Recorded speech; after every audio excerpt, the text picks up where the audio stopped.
내가 인사이트가 밝아서 내가 그걸 맞춘 게 아니라 그냥 내가 갖고 있는 그런 작은 의견이 시장 트렌드에 잠시 일치했을 뿐이다 라고 인지해야만 모든 거래가 좀 깔끔해지더라고요.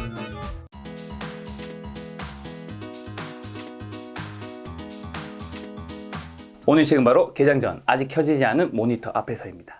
자, 그러면 또래 친구들이 아르바이트를 해서 사실 뭐 지금도 그렇고 과거에도 그렇겠지만 한 달에 뭐 적게 벌면 어떻게 보면 뭐 100만 원 정도였을 거고 네. 많이 버신 분들 200만 원 같은 거 버신 분도 있을 텐데 20대에도 한 달에 뭐 1억 이상 벌 때가 있으셨더라고 책 보니까. 맞습니다. 이때 뭐 사실 이때 약간 괴리감 생길 것 같아요. 어떤 문제점 아니면 뭔가 사실 취할 것도 같고 충분히 취할 수 있잖아. 내가 20대인데 한 달에 1억을 벌어. 친구들이 아르바이트해서 버는 게 조금은 네. 하찮게 보일 수도 있고 그 어린 나이니까. 실제로 저도 그랬었어요. 21살 때부터 제가 네.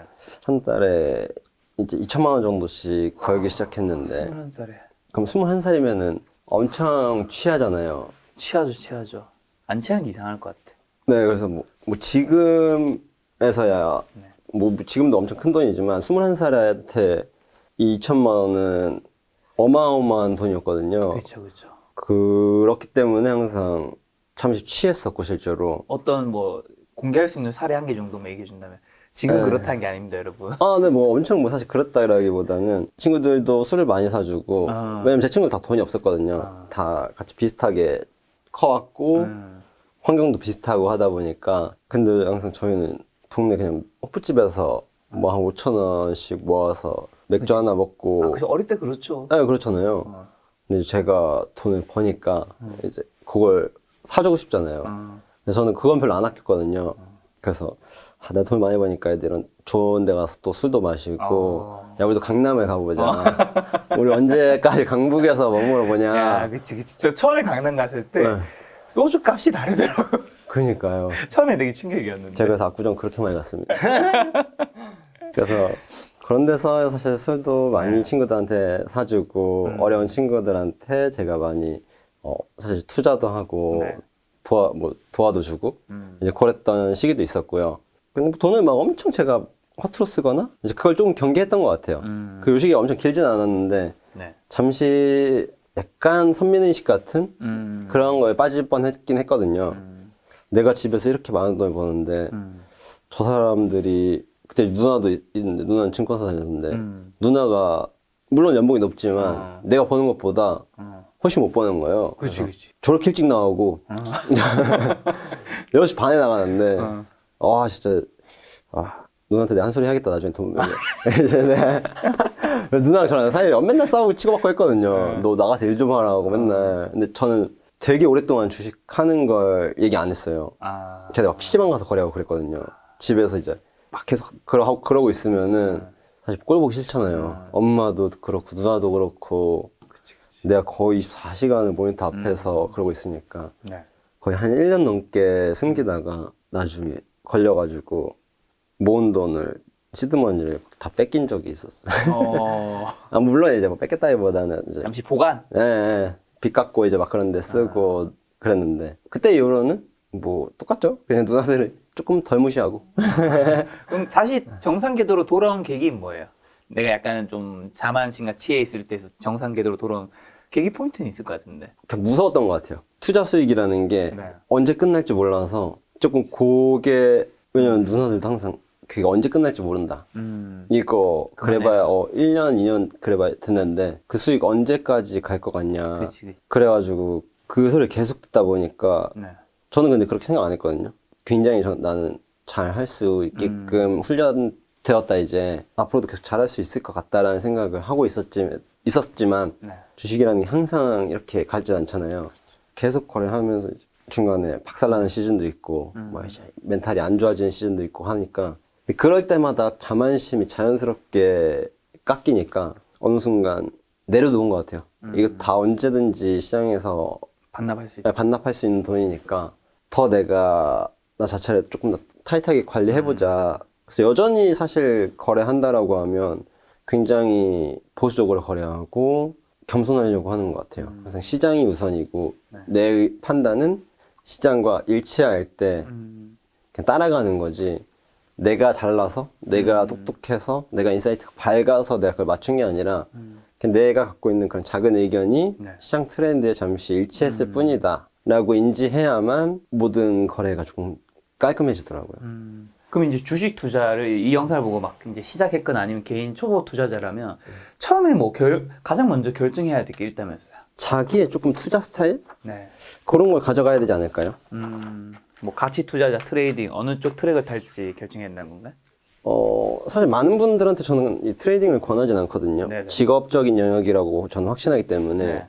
가치 투자자도 어느 정도의 이 시드머니가 굉장히 커지면 그리고 운용 금액이 커지면 직업 영역으로 들어오지만 그 이전까지는 내 직업 활동을 하면서 잘 할 수 있는 요소들이 존재하잖아요. 네. 마켓을 24시간 봐야 되는 게 아니고 그렇죠, 그렇죠. 6시간만 열리는데 6시간 다 봐야 되지도 않고 대신 가치 투자에도 학습할 시간이 반드시 투자되어야겠죠. 내가 투자하려는 어떤 산업, 주식, 종목 혹은 이제 전체적인 글로벌 트렌드 여러 가지들을 학습해야 되는데 네. 거기서 이제 나뉘는 것 같아요. 투자를 내가 얼만큼 힘을 줄 거냐. 그래서 그걸 먼저 구분하는 게 우선이지 않을까. 재테크냐. 네. 혹은 조금 월급을 어느 정도 투자해서 어느 정도 월급에 한 연에 한 20% 수익률을 원해요. 그러면 내가 그 20% 수익률을 얻기 위한 활동을 해야 될 거 아니에요. 시간을 투자해야 되고 그 주식들에 대한 팔로우업을 계속 해줘야 될 거고 뭐 예를 들면 트레이딩을 또 한다 그러면 네. 트레이딩은 직업을 병행하면서 할 수 있는 일이 아니잖아요. 그렇죠. 왜냐면 그 순간에 계속 맞아, 맞아. 지켜보고 그 전날에도 계속 고민이 이어져서 그 다음날 오전까지도 거래에 영향을 미치는 요소들이 너무 많기 때문에 그리고 그렇게까지 하지 않으면 굳이 그렇게까지 의미가 없는 활동이기도 하고요. 트레이딩은 저는 반드시 돈을 많이 버는 직업이어야 된다고 생각을 하거든요. 왜냐면 제가 아까 말씀드렸듯이 트레이딩은 언제든지 네. 자산을 시장에 반납할 수 있는 요소들이 존재하기 때문에 네. 할 거면 확실한 아웃풋이 나오게끔 해야 되는 게 트레이딩이고 한 달에 100만 원, 200만 원 버는 걸 트레이딩으로 목적으로 삼으면 차라리 본인 직업에서 더 시간을 잘 보내는 게 그 정도 버니면 사실 근로소득으로 어느 정도 충분히 벌 수 있는 돈이니까 네, 맞습니다. 굳이 트레이딩 할 필요는 없는 거겠죠. 네.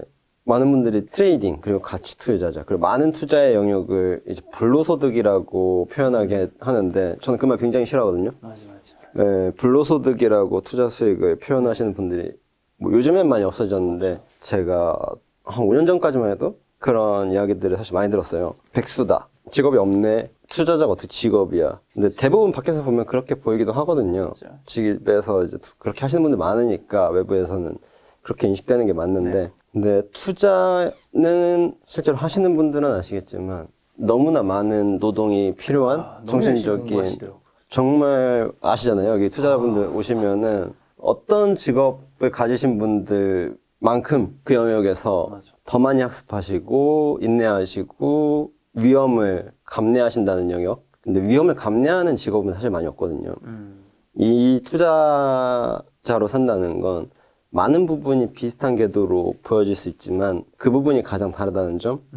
내가 내 인생을 내가 모아온 자산을 기꺼이 위험을 감내하면서 리스크를 사는 거죠. 네. 그래서 그게 뭐 외부 자산도 아니고 네. 내가 모은 돈, 그쵸. 내가 근로소득을 번 돈을 투자한다라는 건 다른 영역이기 때문에 저는 그런 부분 때문에 사실 투자분들을 굉장히 존경하고요. 그렇죠. 만약에 사실 진짜 불로소득이었으면 대부분 많은 분들이 이런 소득이 전 있었어야 된다고 생각을 네, 하고 맞습니다.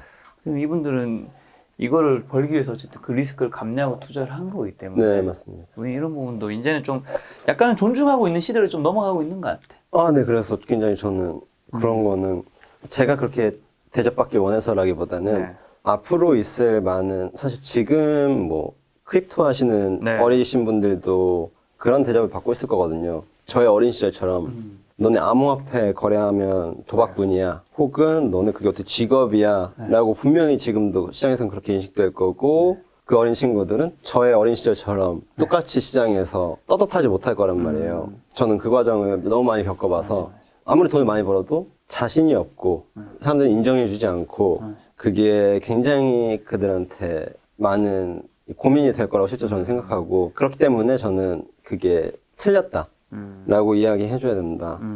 그들도 하나의 직업 활동으로서 그걸 최선을 다하고 있기 때문에 누구도 그거에 대해서 도박꾼이다, 직업이 없다, 폄하해서는 안 된다라고 저는 실제로 생각하고. 저도 요즘 드는 생각이 저는 이제 돈을 버는 방법에 대해서 늘 연구를 많이 했던 것 같아요. 그래서 네. 과거보다는 조금 더 벌고 있긴 한데 제가 이 어떻게 보면 코너가 재테크 코너를 많이 하다 보니까 네. 되게 부러운 거는 오신 분들이 재테크 전문가 분들이다 보니까 뭐 주식이든 부동산이든 뭐 코인이든 이분들은 그 번 돈을 가지고 돈을 불리는 방법을 아는 분들인 거잖아요. 아, 맞습니다. 근데 제 주변에만 봐도 돈이 내 현금이 1억, 2억이 있어도 그거를 예금이나 밖에 할 수 없는 이유가 불리는 방법은 몰라. 아, 그쵸.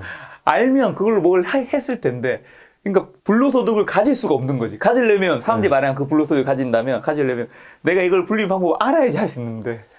저는 기준이 좀 다른 것 같아요. 거기서 기준점이 다르다라는 점은 뭐 앞서서 말씀하셨듯이 뭐 부동산 전문가, 주식 전문가, 뭐 암호화폐 전문가라고 했을 때는 직업적인 영역에서의 부분이잖아요. 그러면 저는 기준이 잘못됐다고 생각하는 게 네. 뒤에 분들이 앞에 분들처럼 자산을 운용하는 어떤 능력 그리고 그들의 아웃풋을 부러워하는 것 자체가 문제가 있다고 생각을 하고요. 왜냐면 이들은 직업이 직업이니까. 있고 이분들은 논리가 매끄러우려면 본인 직업에서의 더 많은 이 노동소득을 증가시키는 방법에 대해서 그렇죠. 투자하는 게 맞잖아요. 그게 더 올바른 아웃풋의 논리 구조잖아요. 자기가 있는 직업에서 더 큰 학습하고 더 시간을 많이 보낼 때 내가 해왔던 일들에 대한 보상이 커질 수 있다라는 이 논리가 맞는데 투자에서는 이게 오류가 많이 나거든요. 왜냐면 미디어에서 우리가 투자에 대해서 이야기하지만 저들은 사실 직업으로서 그걸 영위하는 사람들이고 내가 현실에서 마주하는 직업 활동은 괴리감이 있는데 기준점을 거기랑 여기랑 비교하니까 항상 조금 오류가 있다라는 점. 물론 소수의 분들은 잘 학습하셔서 뭐 또 좋은 결과 내시기도 하지만 그 기준을 저는 항상 조금 잘 잡아주는 게 저의 역할이라고 생각합니다. 근데 이제 그분들도 어쨌든 투자 쪽을 알아야 되는 거는 네, 되게 맞습니다. 안타까운 거는 그 말씀하신 근로에서 자기 투자해서 그 가치를 높이는 건 너무 당연한 건데 네, 사실 이건 약간 벽이 시간대별로 좀 정해져 있긴 하잖아요. 그렇죠. 뭐 대리급에서 받을 수 있는 연봉이라는 게 갑자기 뭐 임원급 반급 받을 수 있는 경우는 거의 없는 거니까. 맞아요. 그리고 그걸 좀 확실하게 정하시는 게 낫다. 투자를 할 거면 실제로 많이 학습하셔야 되고 그렇죠. 시간 분배 잘 하시는 게 좋지 않나. 동강님 이번에 출간하신 이 책에 보면 주식시장은 나만 보지 말고 나와 함께 뛰는 자를 봐야 한다. 그리고 내가 다른 개미라면, 기관 투자자라면, 외국인이라면 그들의 생각을 완전히 훔쳐야 한다. 이건 좀 어떤 의미일까요? 큰 영역에서 네. 한 줄로 요약하자면 돈이 어떻게 흘러가는지 생각해보고 네. 그리고 그게 실제로 그렇게 흘러가는지 계속 고민하고 관찰할 필요가 있다는 점이거든요. 결국 이 모든 건 시장의 유동성과 함께하고 그 유동성 안에서 모든 수익 활동이 이루어지기 때문에 네. 투자라는 영역은 그래서 항상 그 전체 마켓 트렌드를 우린 파악할 필요가 있고요. 마켓 트렌드에서 가장 빠른 사람들은 항상 외국인 투자자들도 있고 뭐 투자 신탁도 있고 네. 기관 투자자들도 막 많지만 그걸 뭐 우리는 흔히 스마트머니라고도 하는데 되게 빠르게 움직이는 이 시장에 돈들이 있거든요. 그래서 그런 돈들이 왜 그렇게 움직이는지 충분히 리서치를 많이 해볼 필요가 있다는 점. 네, 그래서 그런 부분이 저는 투자에서 반드시 선행되어야 되는 부분. 이거는 뭐 트레이딩을 떠나서 가치 투자를 떠나서 기관 투자자들, 외국인 투자자들, 저 많은 이제 매니저들과 뭐 애널리스트들이 어떤 의견으로 자금을 집행하고 있을까. 물론 그들이 전부 옳진 않지만 최소한 그들의 의견은 시장이 많이 움직이는 자금력이기 때문에 충분히 같이 팔로우업을 해줘야 된다는 거. 네, 그래서 개인 투자자라 그래서 요즘에 정보의 부재가 심하다. 이거는 저는 그런 시대는 아니라고 생각하거든요. 꽤나 많이 공평한 시장이고 현재로서는 본인이 얻고자 하는 정보들은 찾으면 그리고 약간의 비용들을 지불하면 충분히 볼 수 있는 곳들이 많기 때문에 그런 걸 잘 이용해서 본인이 투자하고자 하는 뭐 산업이 있다면 다른 참여자들은 어떻게 평가하고 있는지 그런 거 이제 보고서만 많이 봐도 나오잖아요. 그들의 의견이 왜 그런 생각이 나왔을까? 결국 이것도 굉장히 사실 뭐 쉽지는 않은 작업인데 네. 근데 저는 그렇게 생각해요. 제가 했으면 다 할 수 있다. 아, 네. 저는 뭐 이게 뭐 누군가 이게 너무 어려운 일 아니라고 할 수 있는데 저도 사실 고등학교밖에 안 나왔고 공부도 못했었고 학습 능력이 좋은 사람도 아닌데 저는 그걸 하고 있잖아요. 혹시 IQ는 몇이었나요? 옛날 기억나는 대충. 그런 거 모르겠어요. 바보였을 거예요. 저는. 그래서 그런 부분들을 봤을 때 실제로 제가 할 수 있으면 많은 분들도 그 영역 안에 들어올 수 있다. 시간을 투자한다는 전제하에. 네, 제가 엄청난 엘리트고 엄청난 이제 뭐 고스펙자였으면 그럼 그런 말이 좀 조심스러울 수 있죠. 그렇죠. 그런데 저는 실제로 어렸을 때도 공부 못했고 대학도 못 갔고 그런 제가 어쨌든 그걸 잘 해나가고 있으니까 물론 제가 엄청 잘하진 못해요. 실제로도 많은 부분에서 모자란 점이 많죠. 저는 영어를 엄청 능숙하게 잘 독해할 수 있는 것도 아니고 그런 부분에서 번역기 쓰면 되니까 그런 거 써서 그냥 긁어서 번역하고 필요한 부분만 취하는 거? 어쨌든 내가 주식시장에서 돈을 벌려면 이 스마트 머니 흐름 정도는 알아야 된다. 네, 맞아요. 그렇죠. 그래서.